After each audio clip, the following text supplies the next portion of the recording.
The first thing that started my project and the passion was actually being in the fashion industry. I wasn't born and raised a conservationist, born and raised in Leicester, and very much so that I was looking into where does the water go from the fashion industry. And then that led me down a rabbit hole of conservation. And one of the biggest things is that from my company that I set up, I wanted to donate some money to a charity to try and repair the waterways, canals, rivers, open ocean, around the UK especially. And when doing that, I realized, very, very quickly that there's not enough people in the community doing it. That conservation itself is this like closed boys club that you can't just join. And there was no representation of Asian or Black people in conservation that I could actively find. So I thought to myself, let me start a movement that would be all-inclusive, all-encompassing, whether it's social class, whether it's race, whether it's gender orientation. I just wanted conservation to be, accessible for everyone.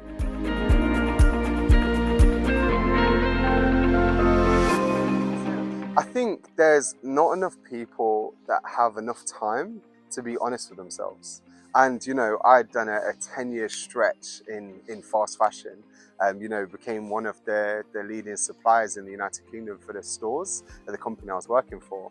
And very much so that I love the planet, I love nature, I love being on the water, but yet my very industry is the second biggest polluting industry in the world, textiles.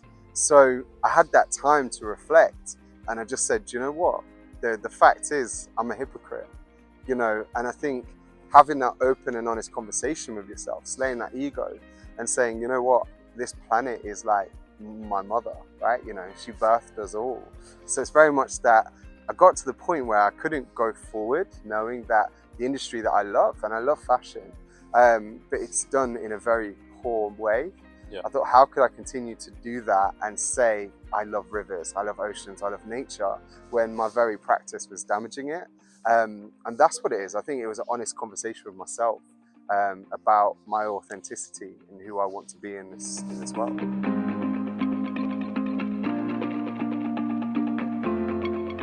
So Vayyu is now a global project. We've got 18 sites in the UK, 15 internationally. And it's about stopping canal, river and ocean plastics. So it's very much the principles we have is that it's community led. Depending on that community, what is the need of that community? That, one solution doesn't fit all. So take Leicester, for example, the river behind us, we're actually putting a floating plastic barrier, first of its kind in Leicestershire, to stop river plastics, because we have a lot. You can just look around here, there's at least 50 pieces of plastic within a 4-meter space. So, we have a plastic pollution problem, but then when we go to other countries, it's about circular economy, it's about employment, it's about what can we do with the plastics when you don't have the recycling facilities like you do in the West. So it's a very much community-based initiative, and we stand on, on the pillars of kind of freedom of expression, be who you are. Ocean is like, your own movement, your community's movement. How do you want to see it go forward? We want everyone to mix, like social cohesion, regardless of religion, regardless of race, gender, social class. Conservation can unite us all.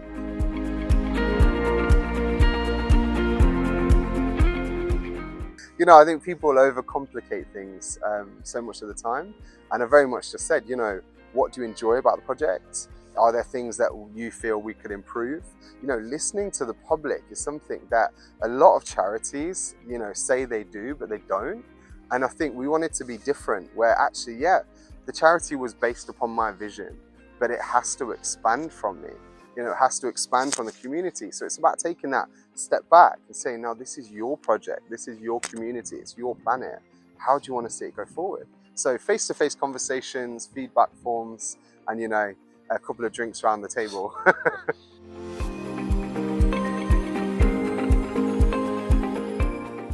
I think so there's quantifiable impact. So I can tell you that 2 weeks ago at our Uworth Perranporth site, we planted 400 native trees, right? We planted 12 fruit trees. We can quantify, whether it's the carbon reduction, that will cause across its lifetime, or the amount of life that tree will facilitate to happen. Like a single oak tree, I believe it's like can host and has interactions with around 2,400 other life forms. So you can quantify things like that. But when it comes to, removing river plastics, ocean plastics, we can say, yeah, this is the amount of plastic we've removed. This is the amount that's going to be recycled. This is the amount that is so badly degraded it won't ever be recycled. And also we can say then this is what the councils are willing to do, because a lot of the councils aren't fully recycling, or they look at policies where under recycling, it says, thermal recycling, which means to burn it. Yeah. So it's about, you can quantify certain metrics, but then take, for instance, how can you quantify someone's wellness? The amount of letters, emails we get saying, do you know what, being at your sessions has saved my life. People that have gone through mental health trauma and things like that and problems, how can you quantify wellness? So I think we need to shift sometimes the paradigm that everything has to be quantified. Unfortunately, someone's happiness, it's hard to quantify. So we're actually looking into a little bit of tech at the moment. We're working with an amazing company, and very much we're looking at how can we do that. So whether it's looking at, there's these patches people can put on nowadays and it measures hormone levels. So we're actually trialing for the next, 10 years. Can we see a quantifiable impact in our volunteers' health, without infringing privacy and things like that? So, I think certain things will be never been, you'll never be able to quantify. But I believe, you can ask for feedback. You can look at, what people are doing. We've got a passion test coach, for instance, and she came over from the Netherlands to work with our volunteers on finding their passions through Earth. And now 2 people out of our volunteers are like leaving their jobs and going to go follow their passion, and they've actually set a company up together. So, how do you quantify that? They're now starting to live the life of their dreams, not what their parents wanted for them.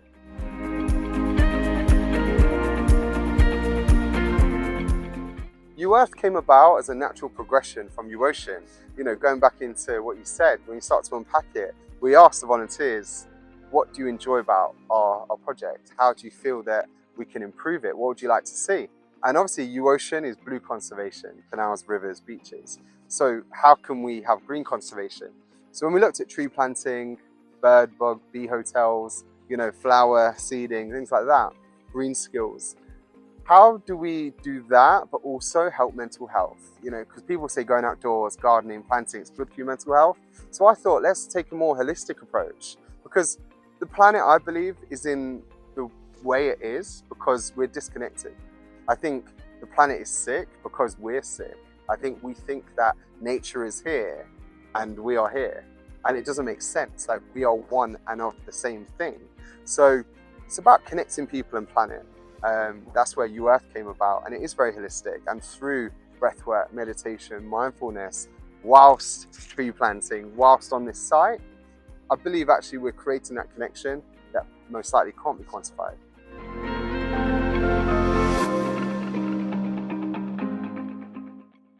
To be honest, have you got time? Yeah.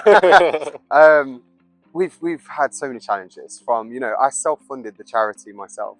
I didn't wait around to take action. I saw there was a need, so I went out and did it. And I think when you're following your passions, you don't think logically a lot of the time. As you progress, as you become bigger, you want sustainability. So we've had to adapt from our fundraising methods, looking at the barriers to entry, especially as a BAME-led charity. It's like, why are Black and Asian-led charities, I believe it's 40 to 50% less, they receive less funding than a white charity. Why is that? Is it barriers to entry? Is it language? Is it skill sets? Is it contacts, access, resource? So we start to look at it and say, okay, how can we help each other? How can we partner? We partnered with so many organizations around Leicester, London, Bristol, the world, working with refugee centers, working with the Race Equality Center, all of these kind of organizations to say, if we unite, we're stronger, social cohesion, communities working together. Of course, it's going to unite people, which brings obviously power, brings strength. So we work through them. We've got a 5-year strategy that's just been completed this year, looking at our core team, looking at our office, all these kind of things, how we're going to take this into the future. So it's about having that passion and living, free, but at the same time, doing the necessary things that need doing for the sustainability of that impact.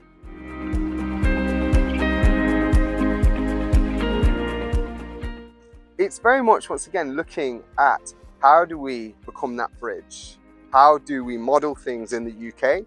How can we prove to funders in the UK that, you know, we are the suitable bridge to cross-pollinate our impact abroad? And that's what we've been successfully, you know, kind of been pioneering, and we've done.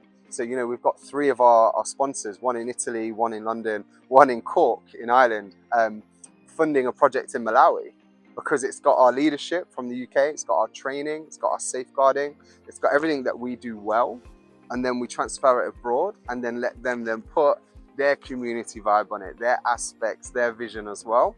You know, just setting the basics right. But ultimately, plastic is plastic in the water, you know, whether you're in the UK or you're in Bangladesh.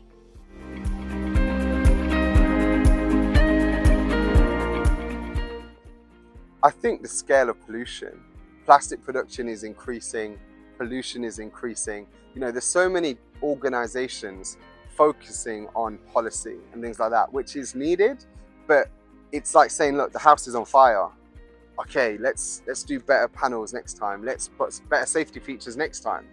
Actually, let's start putting water on the fire first, right? You know, and then yes, we do need those other things. So for us, it's about keeping up. You know, we've got videos and pictures coming back from Cameroon, you know, and I'm talking plastic being, you know, 15 feet high in a river.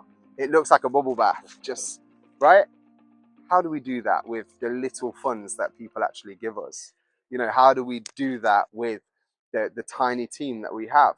So it really is about actually facing, you know, what's quantifiable, like you said, and how we can actually use the funds available and engage more companies, more sponsorships, the government to actually get involved. You know, our plan, we're putting 1 river barrier in Leicester. I want to do 56 barriers across every single city, you know, in the next couple of years.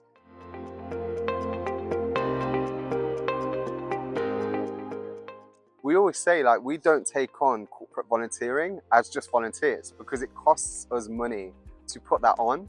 It kind of, and it deters then the public. So, you know, if you're a business, if you're a company, you want to sponsor us, actually donate to us, fund us. Yeah, we can work with your company on your ESG, CSR agendas, and we can work with your team, we can bring them out, but actually fund the community. It's the community that's going to be most affected by this pollution. It's the community that can help solve this problem. And also the conversation no one wants to have. It's a lot of the community that are causing this problem in the first place. Come down onto the ground, let us show you the pollution, let us show you people, let's actually have those conversations.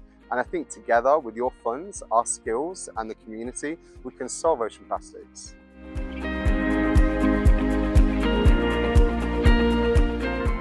To be honest, I think what keeps me optimistic is just seeing that actually when you connect someone with nature, it's not a hard process for them to fall in love with it. It's honestly, you know, it's like a match made in heaven. You know, for billions of years, we've had this love relationship. And only in the last couple hundred years, we've started to see ourselves separately. So for me, I have full faith in nature. I have full faith in this planet, not so much in humanity. But no, actually, you know, when you put a person in nature, it doesn't take long for their natural system, their natural instinct to understand, you know, every bit of food we eat comes out of this ground. Every bit of air we breathe comes from this planet. We are inseparable from nature. But being in nature, not in an office, not in, you know, a closed building, you start to realize that our connection runs through our DNA.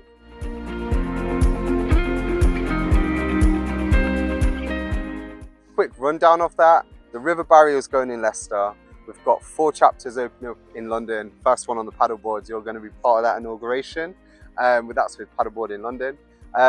We have got UF sites opening up in Leicester next what is it, 2 weeks time.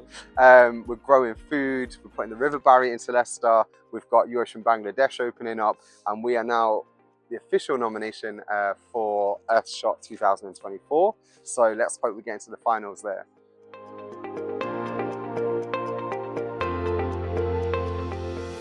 Find us at www.ocean.org, so uocean.org, or on Instagram or Facebook, type in UOcean Project. If you want to have a look at your city, Your Ocean Leicester, Your Ocean Nottingham, Your Ocean London, Your Ocean Dorset, Your Ocean Weymouth, see where we've got a chapter. If we've not got one, reach out to me. I'm sure we can do it together.